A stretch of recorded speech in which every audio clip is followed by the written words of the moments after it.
Fight Fiends forecasters, we're back for the first ever show, the forecast report for UFC 324. We're going to do this every Sunday.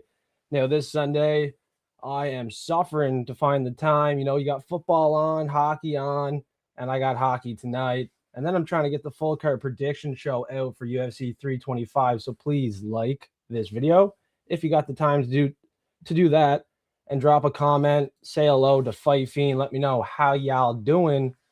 We got the forecast report, and I want to start this one off with a sketchy scandal going on, the betting scandal. Now, Dana came out and said he's seen some weird line movement, and Michael Johnson and Alexander Hernandez was not just canceled for an injury. It was canceled for a betting scandal, possibly. Now, that's sketchy. This was my lock of the week, Alexander Hernandez. I hate to see that, but I'm glad, super glad this fight got canceled, If this fight was to continue and Hernandez lost right off the bat, first fight of the year, I would have been pissed. I would have been sketchy moving forward, betting on the UFC. So thank you, Dana and the commission, for making sure this fight did not happen. We did not need another Isaac Dalgarian situation. Now, shout out to Kyle in the chat. What's up, Kyle? What's up, Prelim Tim?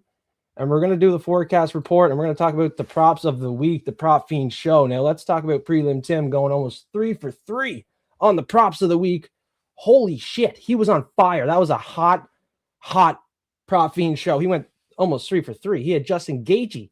Everyone had the baddie, Patty the Fatty. Now, I want to move ahead to this one. Look at this. Patty the Baddie took the loss in this main event. Now, the whole world bet Patty heavy. I even seen a last-minute wager come in. I think the whole world's seen it. It was on the commentary there. A $1.2 million wager on Patty. Single bet, maybe a $2 million wager, was it? Maybe someone remembers, but it was a huge wager. Millions of dollars on Patty the Baddie. Came in last minute, and clearly it didn't hit. I don't think he won a round. Let me know if you think Patty won a round. Prelim Tim probably laughing at everybody on this one here. And what a call. Not many people had the balls to pick Patty the Baddie. Some underdogs that did hit was we're kind of flopping all over the place on the slides. I have Alex Perez. I did a slide and a short video on this. Now, Perez came out and he got the highlight that I showed from 8 years ago. Would you imagine that? I put a highlight from 8 years ago. Him getting the knockout, he gets it again. Unreal stuff from Alex Perez.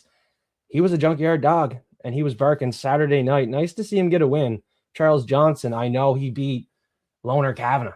I know he beat Joshua Van. But the line was somewhat close for everyone counting out Perez, and I definitely believed in that underdog, although I did not pick him to win. Probably should have. All right. Probably should have had a little more faith in Justin Gaethje too, but that didn't happen. Thankfully, the dog of the week, first one of the year, hit. He was barking. Nikita Krylov. I was very scared on this one. Now, some Zodiac numbers were leaning Modestas Bukaki here.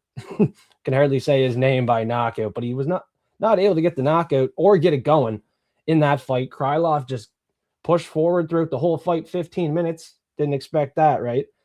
Actually, it wasn't 15 minutes. I think there was a minute left around round 3 there, very end, last minute of the fight. He finds the finish. And on the Prop Fiend show, I had under 2.5 rounds. And then it was the very end of the third round, he gets the finish. So it was almost a 15-minute fight. I thought it was going to be watching that one. In the second round, I'm like, this one's going the distance. Thankfully, it didn't. Almost did. Derek Lewis, another underdog I liked. Didn't put money on him. Almost did. Thankfully, I didn't. I definitely seen the step up in competition for Waldo being a factor, and it certainly was. After the onslaught early from Derek Lewis, Waldo took over, picked his shots, and Derek Lewis picked his ass up off the ground after he got knocked out. It looked like he kind of slipped there at first before he fell on the ground.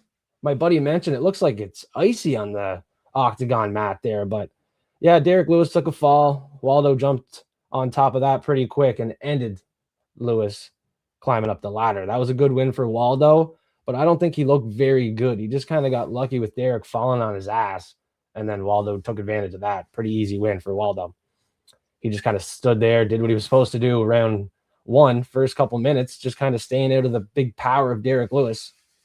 If you can stay out of the way of those big shots, you're going to get the win over Derek Lewis, especially at 40 years old. Look how slow he was.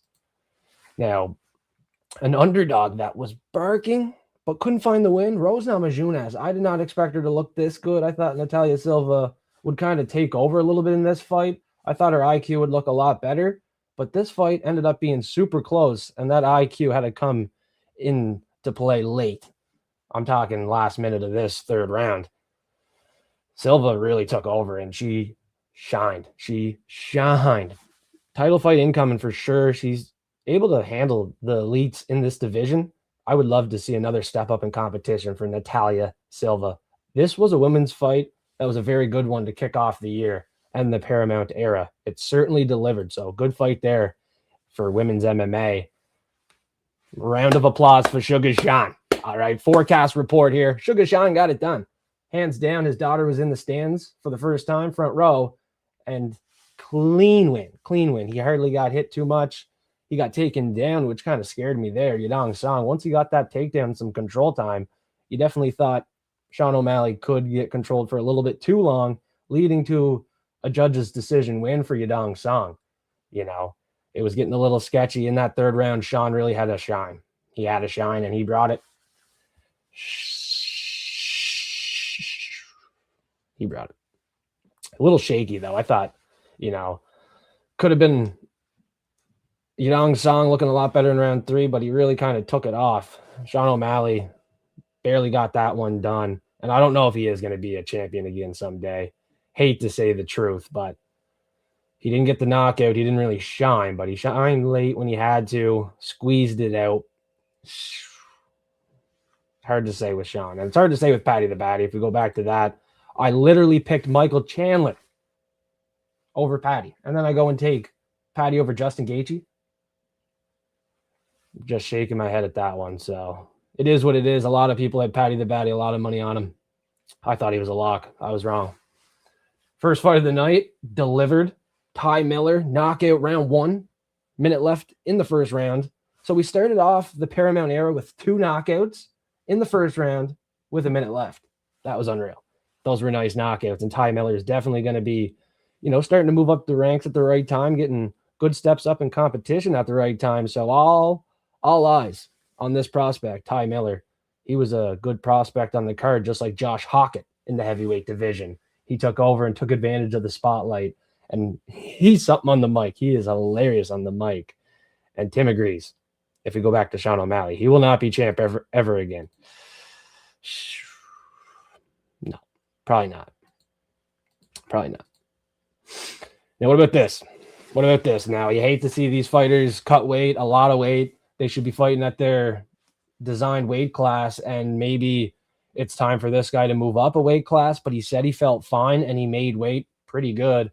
He seemed to faint. It could have been a health issue. It could have been anything. It might not have been the weight cut. So I'm not going to point fingers. I'm not going to make fun of him or anything like that. It happens. So hopefully the health is all good for him moving forward. Hopefully he gets a fight soon and nothing serious is happening here with Cameron Smotherman, because he was my pick and I was parlaying him. So I'm wishing him all the best here moving forward. And hopefully the health is not an issue, that he can continue his MMA career. I would love to see him continue, and you would hate to see him not continue his career. Something could be seriously wrong. You hate to see them fainting like that, and I'm pretty sure he got knocked out when he fell down there, so that was a scary fall. Hopefully the doctors were very close on that one. I already talked about that betting scandal. We're not going to do a whole video on that betting scandal. We almost could. That's a big topic to talk about, but thankfully the right thing was done, and that fight got canceled. Now, if we look at some other props, I think Natalia Silva was a decision prop for Husky Hustler. He had some good props on the props of the week too. And on the Prop Fiend show, Friday, 9 p.m. Eastern time, we gave out $50. And my guy, Prelim Tim's guy, Kyle, got it done. What the fuck, Kyle? What the fuck? Got that $50 pretty easy. Prelim Tim entered, Husky entered, I entered, Kyle, and MMA Bryn Ray. Bryn Ray, MMA, the queen. 5 entries. Thankfully, it went to Kyle. What the fuck, Kyle? he got her done, and he definitely deserved that $50. So at the end of the forecast report, I think it was a good event. I wasn't very prepared for this show, to be honest. So I would like to do some ratings, like rate my personal self on the event, rate the event for what it is. So I'll quickly do that now. I would, let's say 100, 100 or nothing. Personal rating out of 100 on this event based on my picks and props combined, just all together.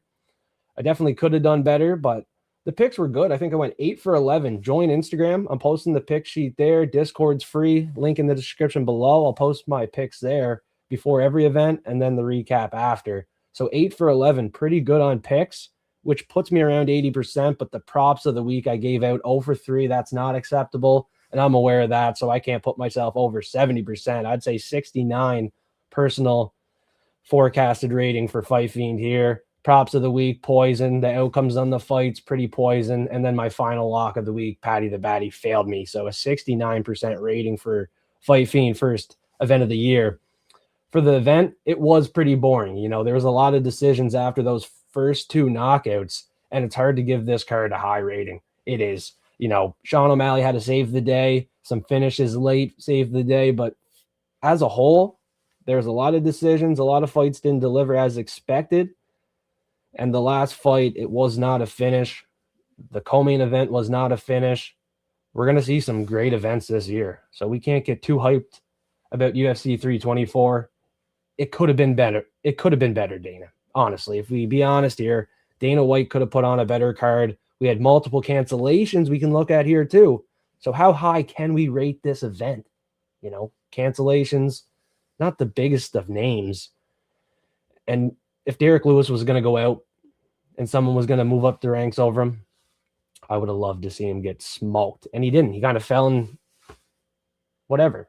So it didn't really live up to the hype, a lot of these fights, honestly. So I'd say under 69% for the event forecasted percentage here. Let's say 65. This event was a 65. Fight Fiend was a 69. Those are the 2 percentages I'm going to give out. Next show, I might be more prepared and have more information, more slides. So thanks everybody for tuning into this one. Short show, as it should be. I know some shows are going to get extended, but we're here to have fun and entertain. So thanks everybody for staying forecasted, and we'll see you soon.